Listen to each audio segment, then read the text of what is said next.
M Kumar mathematics classes.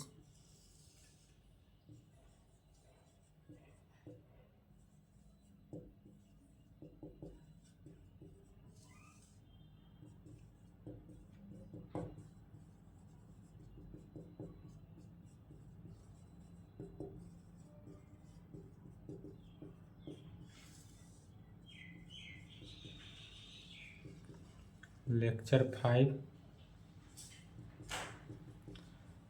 Attraction and potential. यही चल रहा था, attraction and potential. Attraction and potential में चैप्टर फर्स्ट समाप्त हो गया था। चैप्टर सेकेंड देखते हैं यहाँ से।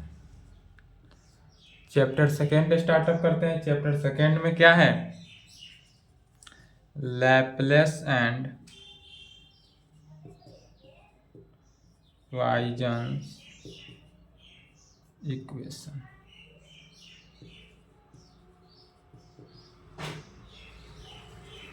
Laplace and Poisson's equation.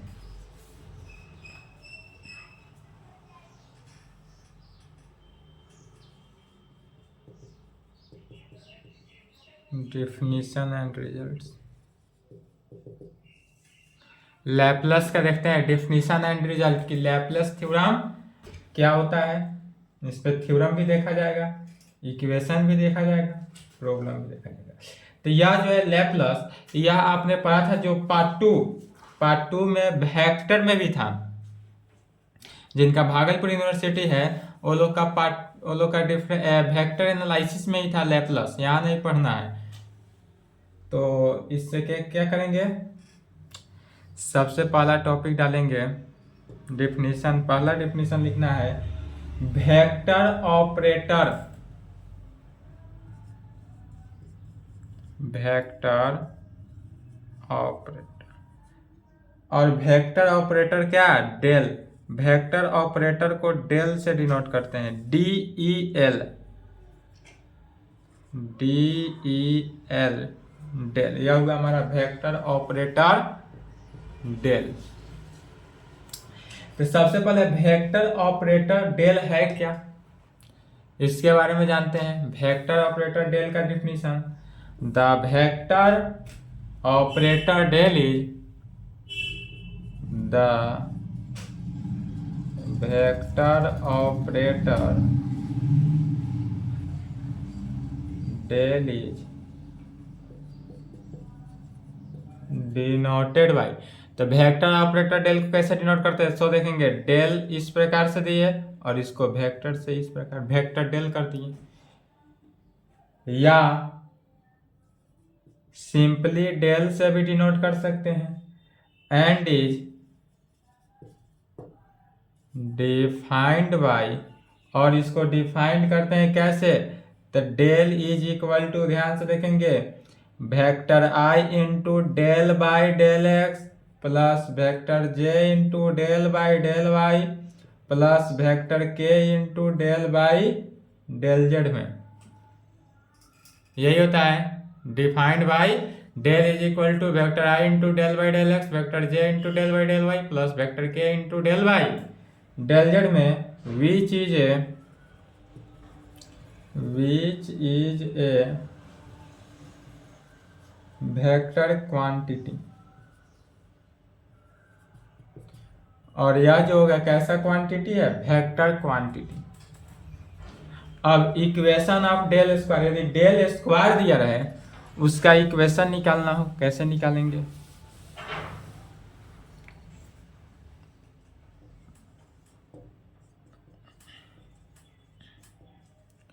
Equation of del square.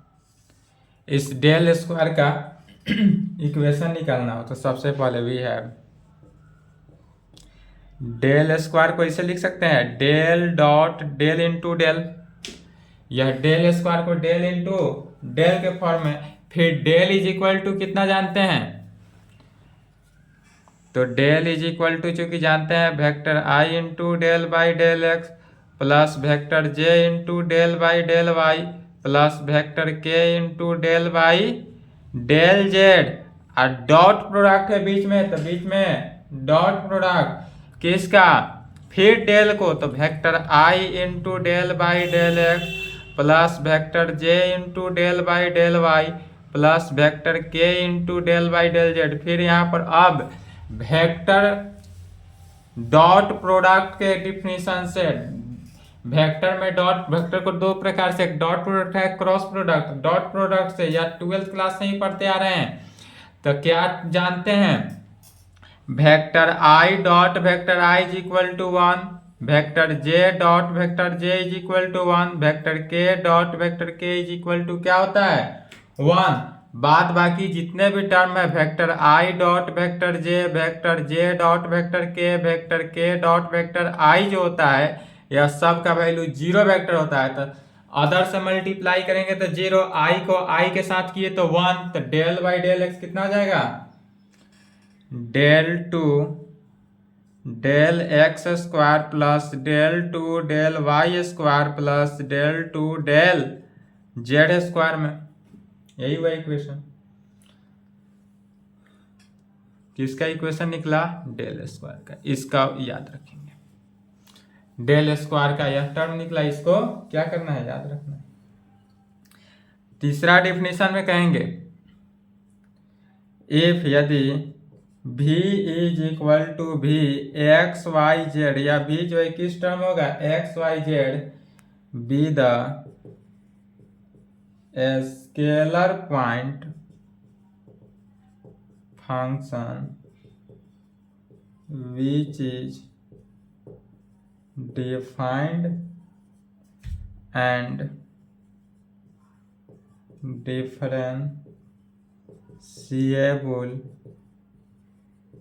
Eight each point, कौन सा point, x y z in space. Then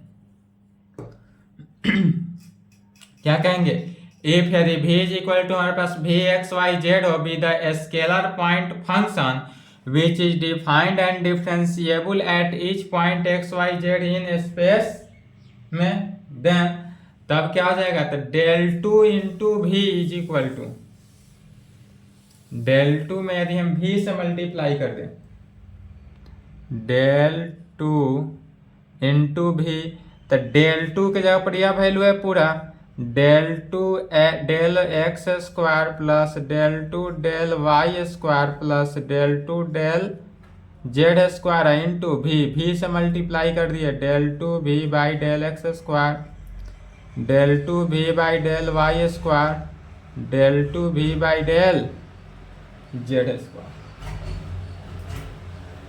चौथा डिफिनीशन,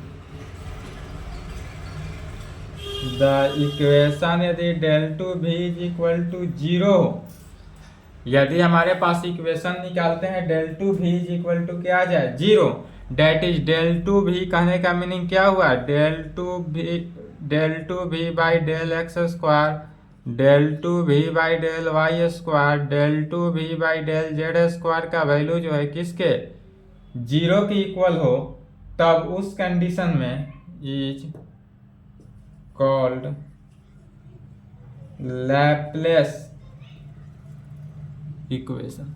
तब इसको क्या कहते हैं, लैपलेस इक्वेशन। लैपलेस इक्वेशन किसे कब कहेंगे, जब डेल टू भी का वैल्यू क्या हो जाए 0 हो जाए, तब यह कहलाता है लैपलेस इक्वेशन। इतना ही डिफिनीशन को देखना है और लैपलेस का जितना भी थ्योरम होगा सॉल्व करना है।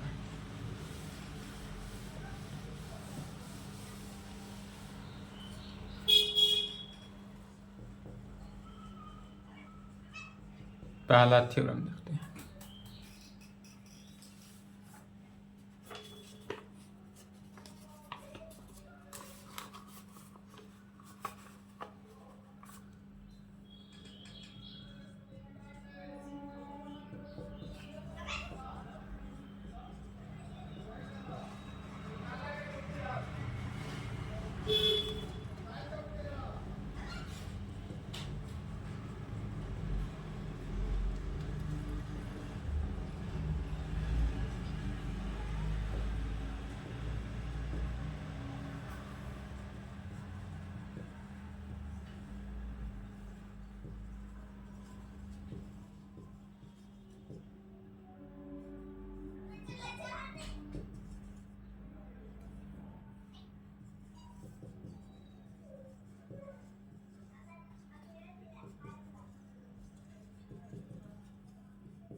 24 के लिए इम्पोर्टेंट है, देख कर जाएंगे।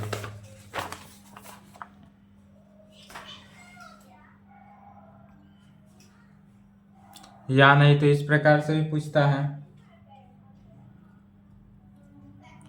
इसी थ्योरम को इस प्रकार से पूछ सकता है, स्टेट एंड प्रूव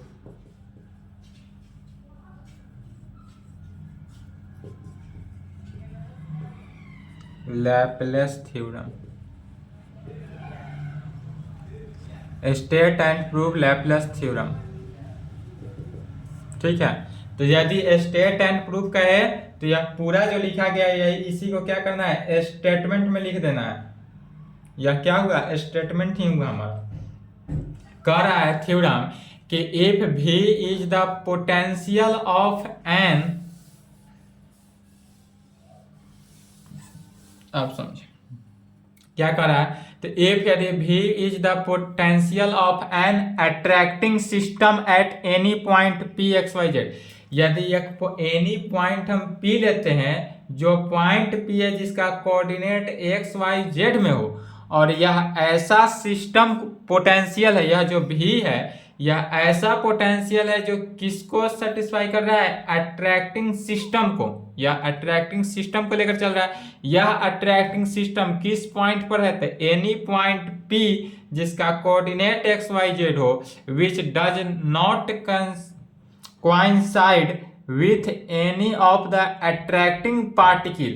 तब इसमें हमको दिखाना है कि इसमें जो एक अट्रैक्टिंग पार्टिकल होगा, कोई ऐसा भी पार्टिकल होगा जो अट्रैक्ट करेगा, तो वह जो अट्रैक्ट करने वाला पार्टिकल है वही attracting particle, then so that del two भी भाई यह वैल्यू को क्या करना है, प्रूव करेंगे। या स्टेट एंड प्रूव कहे तो भी यही प्रूव करेंगे, लैपलेस थ्योरम का यही मीनिंग हुआ। यदि स्टेट एंड प्रूफ कहे तो यह पूरा जो लिखा गया वह क्या हो जाएगा, स्टेटमेंट में लिख देना है। यदि स्टेट एंड प्रूफ कहे तो पूरा यह स्टेटमेंट लिखेंगे, और यदि स्टेट एंड प्रूफ ना देकर इस प्रकार से दे दे तो डायरेक्ट यहां से लिखेंगे प्रूफ। यदि स्टेट एंड प्रूफ रहे तो क्या करना है, सबसे पहले स्टेटमेंट लिखेंगे, स्टेटमेंट में यही लिखेंगे जो अभी लिखा गया है बोर्ड पे जो है क्वेश्चन, वही हमारा क्या हुआ, स्टेटमेंट हुआ। तब फिर पुनः क्वेश्चन को पढ़ना है, और तब इससे पहले फिगर बनाते हैं क्वेश्चन के अकॉर्डिंग। क्वेश्चन क्या कर रहा है, तो V is the potential at any attracting system at any point P। एक एनी पॉइंट P ले लेते हैं, यह मान लिया यदि हमारे पास कोई एनी पॉइंट P है जिसका कोऑर्डिनेट x y z हो। यह एनी पॉइंट का कोऑर्डिनेट कितना है, x y z। यह इस प्रकार से अट्रैक्ट करेगा जो any particle with any of the attracting particle, और एक और अट्रैक्टिंग पार्टिकल एनी मान लेते हैं यह एक क्यू पॉइंट है जो एनी अट्रैक्टिंग पार्टिकल हो गया, इसका कोऑर्डिनेट ए बी सी ले लेते हैं। अब यह P को Q से मिला देते हैं, P को क्या किया गया, Q से मिला लिए।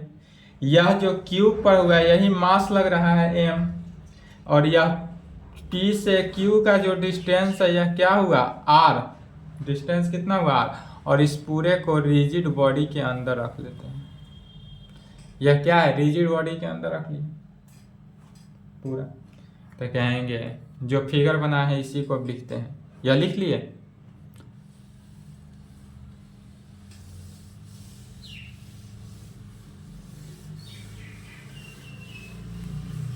पहले फिगर बना लेना है। वी कंसीडर, सबसे पहले मान लेते हैं we consider a particle of mass m at point Q point पर कितना है, ए बी सी कोऑर्डिनेट है ऑन अट्रैक्टिंग मैटर, और यह जो हुआ अट्रैक्टिंग मैटर है, यह कैसा मैटर हुआ, अट्रैक्टिंग मैटर। तब लेट मान लेते हैं P पॉइंट जिसका कोऑर्डिनेट x y z, या P पॉइंट का coordinate x y z be the external point which does not contain any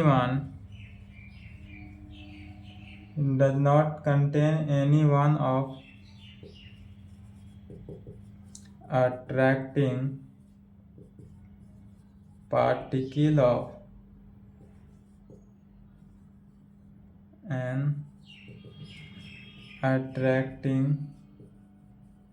matter joining P to Q and let PQ is equal to, मान लेते हैं क्या माने, late P या जो P point है वह एक्सटर्नल पॉइंट है, रिजिड बॉडी के बाहर है, डेट इज या एक्सटर्नल पॉइंट हुआ जो डज नॉट कंटेन करता है any attracting particle. Rigid body का है या इसी को अट्रैक्टिंग पार्टिकल भी कह सकते हैं, तो या अट्रैक्टिंग पार्टिकल में कंटेन नहीं किया, डेट इज अट्रैक्टिंग पार्टिकल से बाहर या पॉइंट इससे या एक्सटर्नल पॉइंट हुआ। यही यदि पॉइंट या अट्रैक्टिंग पार्टिकल या जो अट्रैक्टिंग पार्टिकल है इसके अंदर आता तो इंटरनल हो जाता। P से Q का डिस्टेंस इतना, इसलिए बाय डिस्टेंस फार्मूला, इसलिए बाय डिस्टेंस फार्मूला। अब यहाँ पर हम किसका यूज करते हैं, डिस्टेंस फार्मूला को यूज करते हैं। तो डिस्टेंस फार्मूला से किसका, PQ का डिस्टेंस निकालेंगे। P पॉइंट का कोऑर्डिनेट पता है, Q पॉइंट का कोऑर्डिनेट पता है। डिस्टेंस फार्मूला कहाँ से जानते हैं, बच्चा वाला बुद्धि, matric class. The distance between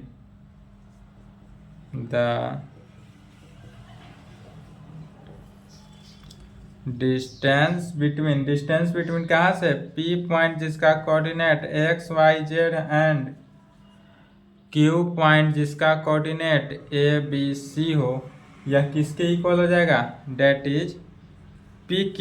और PQ क्या आ जाएगा, रूट अंडर, ध्यान देंगे तो x माइनस a का whole square plus y minus b का whole square plus z minus c का whole square.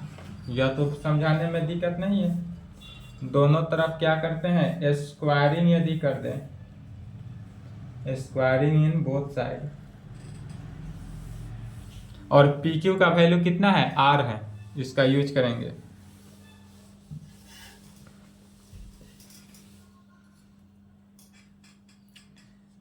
Squaring in both sides and using PQ is equal to कितना, R we gate.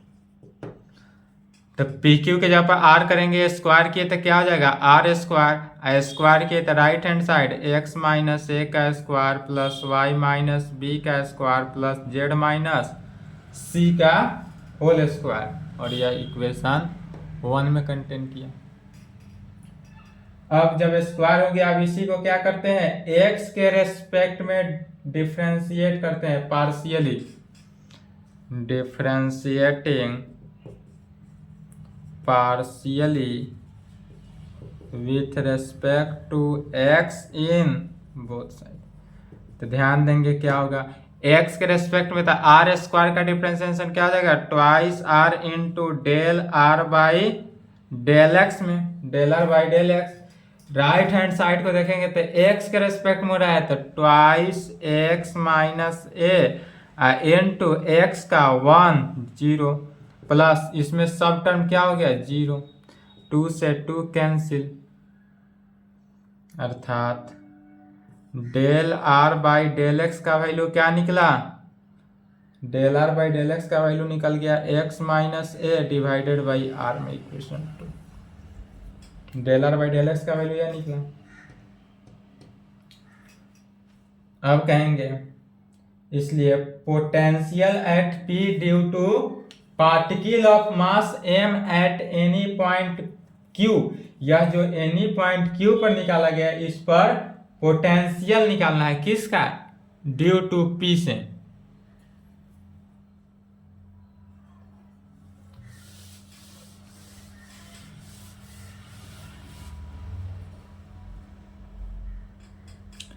now potential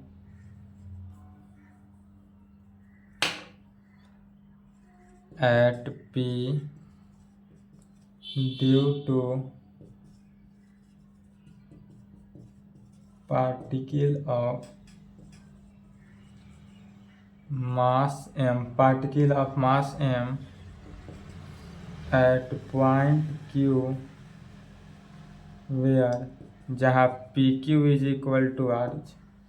अब यहाँ पर PQ की जगह पर क्या है, R है, तो यह वैल्यू क्या हो जाएगा, gamma into mass by PQ, अर्थात gamma into M by are.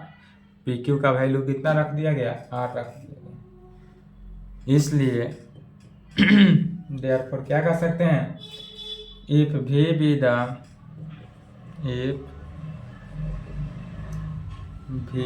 The potential at P due to hole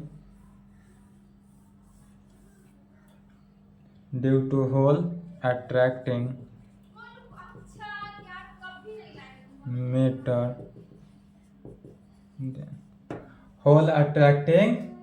then तब इसके बीच का जो होल अट्रैक्टिंग मैटर होगा वह क्या होगा, सो देखते हैं।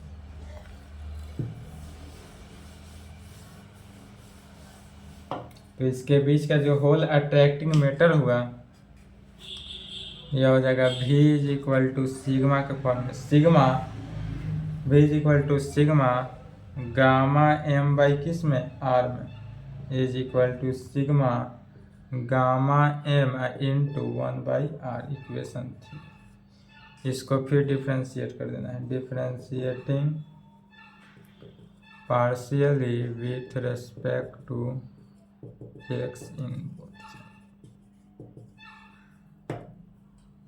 फिर क्या करना है, तो x के रेस्पेक्ट में इसको पार्शियली डिफ्रेंशिएट कर देना है। तो जब x के रेस्पेक्ट में पार्शियली डिफ्रेंशिएट किए तो क्या हो जाएगा, लेफ्ट में del V by del x is equal to, right hand side को देखते हैं तो सिग्मा गामा M तो कांस्टेंट बनकर बाहर, सिग्मा गामा M कांस्टेंट बनकर बाहर, 1/R का डिफ्रेंशिएशन -1/R² इंटू R है तो del R by del x. फिर इक्वेशन 2 से del R by del x का वैल्यू x माइनस a/r निकला, यहाँ पर रख देना है, पुट करेंगे तो यह वैल्यू हो जाएगा sigma gamma M into -1/R² into del R by del x का x माइनस a/r में, यूजिंग 2। यहाँ पर किसको यूज किया गया, इक्वेशन 2। इसी को सॉल्व करेंगे, तो जब इसको सॉल्व किए तो क्या रिजल्ट आएगा,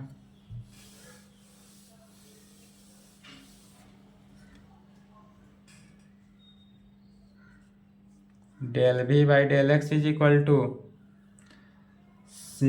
माइनस बाहर निकल गया तो माइनस सिग्मा गामा M बाहर हो गया into x 1/R³ into x minus,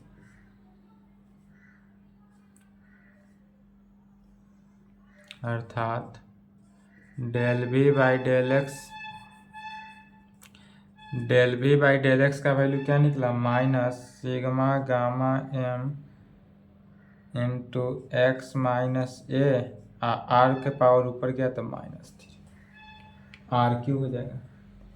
फिर अब इस वैल्यू को एक बार और डिफ्रेंशिएट करना है, किसके रेस्पेक्ट में, x के रेस्पेक्ट में, तब आएगा वैल्यू किसका, del 2V by del x square का। तो कहेंगे again differentiating partially with respect to x in both side. जब x के रेस्पेक्ट में एक बार और इसको हम डिफ्रेंशिएट किए तो क्या निकलता है, सो देखते हैं।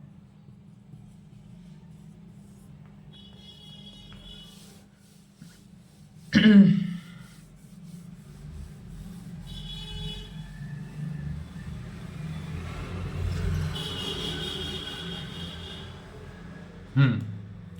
Left hand side del two V by del x square हो गया, left hand side del two V by del x square. Right hand side देखना है तो minus sigma gamma M constant है, तो कांस्टेंट बनकर बाहर, minus sigma gamma M constant है, कांस्टेंट बनकर बाहर। इसको u इंटू वी पर तोड़ना है, u इंटू वी पर। तो पहले u को कांस्टेंट, v का डिफरेंशिएशन, फिर v को कांस्टेंट, u का डिफरेंस। यदि हम r के पावर -3 को बाहर ले लिए तो r के पावर -3, तो इसका डिफरेंशिएशन 1 - 0 प्लस x माइनस ए। यदि हम कॉमन ले लिए तो r³ मैंने r के पावर -3 का डिफरेंशिएशन क्या हो जाएगा, डायरेक्ट लिखना है। तो -3 r के पावर -3 -1 -3 r का पावर -4, तो डायरेक्ट लिखेंगे -3 r का power -4 into del r by del x, और r को x के रेस्पेक्ट में partial derivative is equal to minus sigma gamma m into r का पावर -3, यहाँ पर माइनस बाहर आ गया, कितना 3r का power -4 into x minus A into del r by del x में, इंटू कितना del r by del x में। फिर हम del r by del x का भी वैल्यू जानते हैं, कितना इक्वेशन 2 से,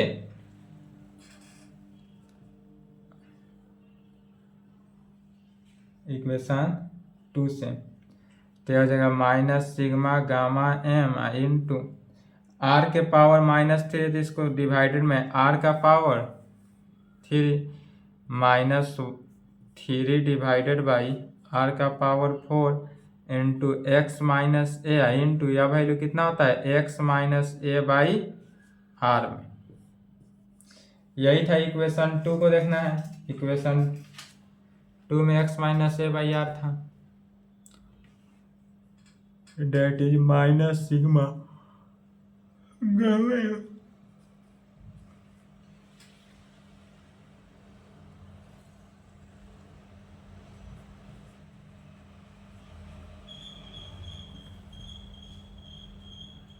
1 बाई आर के पावर 5, 3 ऊपर है डिवाइडेड में, इंटू एक्स माइनस ए का whole square, x minus A into x minus ए किए तो क्या हो गया एक्स माइनस ए का होल स्क्वायर।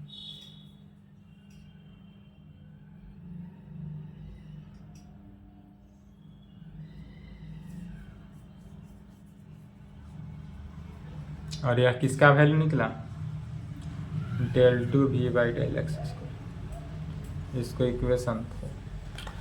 अब जितना अभी वर्क किए, अभी तक जितना वर्क किए, सेम वर्क किसके लिए, y के रेस्पेक्ट में, फिर सेम वर्क z के रेस्पेक्ट में। चूंकि हमको जो वैल्यू निकालना है, प्रूफ करना है, क्या प्रूफ करना है, del two V by del x square plus del two V by del Y square plus del two V by del Z square का जो वैल्यू है वह 0 होना चाहिए। तभी तो हमारे पास एक टर्म ही निकला del two V by del x square. अब फिर निकालना है del two V by del Y square, del two V by del Z square. तो उतना प्रोसेस करने में एग्जाम में टाइम जाता है, उतना मेथड नहीं करना है, डायरेक्ट सिमिलरली लिखना है। जहां एक्स है वहां से क्या करना है, वाई के साथ रिप्लेस कर देंगे, जहां y है वहां z के साथ रिप्लेस कर देंगे। बाद बाकी जितना भी टर्म रहा सब सेम हो जाएगा, तीनों को ऐड कर देंगे, आंसर आ जाएगा। तो कहेंगे सिमिलरली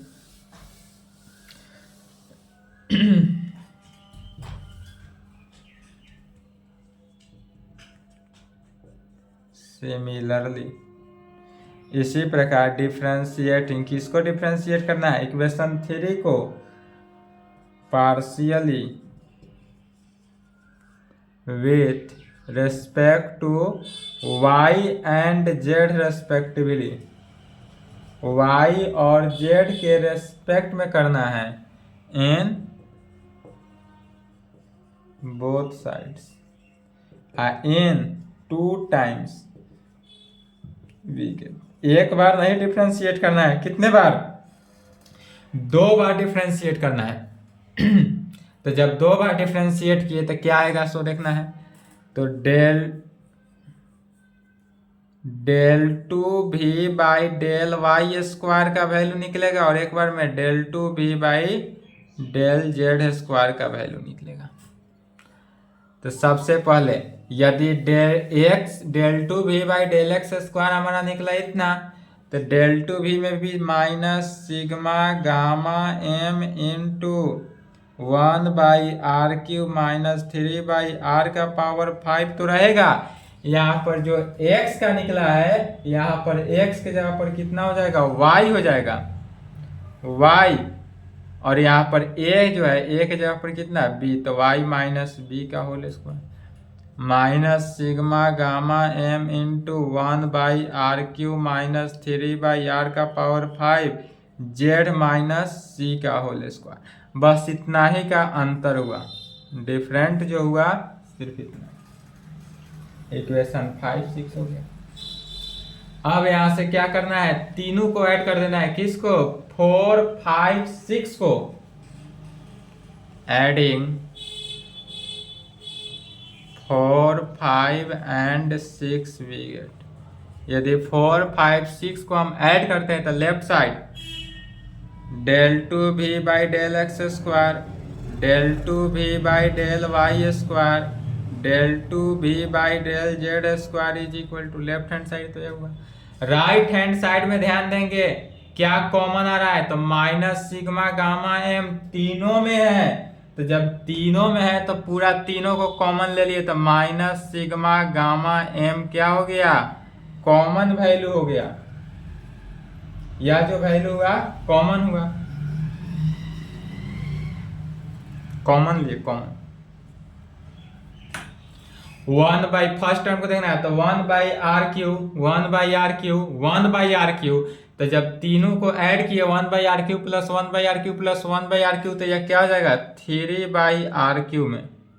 3 बार है तो एक ही बार लिखेंगे 3/r³ माइनस, फिर अब 3/r का पावर 5 तीनों से कॉमन आ रहा है, तो यहाँ से तीनों से कॉमन ले लिए तो 3/r का पावर 5 यदि हम कॉमन वैल्यू यहाँ पर ले ले तो अब क्या बचता है सो देखेंगे। तो फर्स्ट टर्म से क्या बचेगा, x माइनस a का whole square, y minus b का whole square, z minus c का होल स्क्वायर।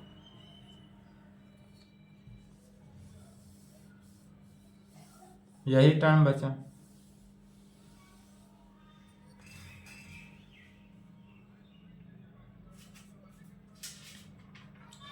फिर अब इक्वेशन 1 को देखना है। इक्वेशन 1 में बताया गया था x माइनस, इक्वेशन 1 को देखना है। इक्वेशन 1 में यही था पूरा, x माइनस a का whole square, y minus b का whole square, z minus c का होल स्क्वायर कितना था, r स्क्वायर। तो यहाँ पर लिख सकते हैं minus sigma gamma m into 3/r³ minus 3/r का पावर 5 है इंटू यह पूरा वैल्यू यहाँ से यहाँ तक का वैल्यू जो हुआ वह r स्क्वायर हो गया। कैसे हुआ, यूजिंग फर्स्ट इक्वेशन 1 को। तो यहाँ से कैंसिल हुआ तो कितना हो जाएगा r³ या r के पावर 5 को ऐसे लिख सकते हैं r³ इंटू r स्क्वायर से r square cancel, minus sigma gamma m into 3/r³ minus 3/r³ cancel होकर क्या हो गया 0, और यह वैल्यू क्या दिया 0। हैंस प्रूफ, यही प्रूफ करना था।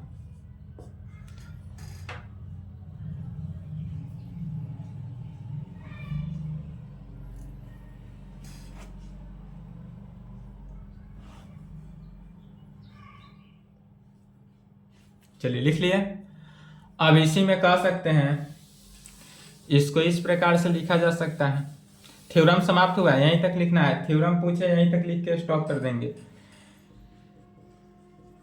कभी कभी एक्स्ट्रा लेवल पूछ रहे हैं तो इस प्रकार से कह सकते हैं which can be written as, इसी को इस प्रकार से लिख सकते हैं which can be written as. कैसे लिखा जा सकता है? तो यह del two by del x square plus del two by del Y square plus del two by del Z square एन टू भी किसके जीरो के यदि इक्वल हो जाए, डेट इज कहने का मीनिंग हुआ यह पूरा वैल्यू तो हुआ डेल टू भी किसके जीरो के इक्वल हो जाए, वेयर जहाँ डेल टू का वैल्यू तो यही है del two by del x square plus del two by del Y square plus del two by del Z square है। तब इस प्रकार के इक्वेशंस को ही लैपलेस इक्वेशन कहा जाता है, या और यह किसके लिए होता है? पोटेंशियल के लिए होता है। यही इक्वेशन हमारा क्या कहलाया? Laplace equation. तो कहेंगे this equation is called, this equation is called Laplace equation for potential. यह लैपलेस इक्वेशन हुआ किसके लिए हुआ? तो पोटेंशियल के लिए हुआ। फिर कभी कभी यह भी कह सकता है ऐसा, द इक्वेशन, यदि हमारे पास ऐसा इक्वेशन दे दे कैसा, del two B by del x square plus del two B by del Y square का वैल्यू जीरो दे दे, जिसमें जेड कंटेन ही नहीं किया, तब इस प्रकार की इक्वेशन को क्या कहते हैं? Is called Laplace equation in 2D। यह लैपलेस इक्वेशन जो हुआ 2D में ही हुआ, क्योंकि यह x और y ही कंटेन किया, इसमें z कंटेन नहीं किया, तो यह 2D में हुआ। और which is used in complex analysis, और इसका यूज जो होता है वह कॉम्प्लेक्स एनालिसिस में होता है, यहाँ नहीं यूज होगा। ठीक है, तो यहाँ पर यही पढ़ना है, 3D में पढ़ना है। लैपलेस इक्वेशन ये 3D का हुआ, 2D का कॉम्प्लेक्स एनालिसिस में पढ़ना है, जो बिहार यूनिवर्सिटी के सिलेबस में नहीं है, अदर यूनिवर्सिटी के सिलेबस में। ठीक है, तो यहाँ तक कंप्लीट कर ले, इसके आगे नेक्स्ट थ्योरम नेक्स्ट क्लास में।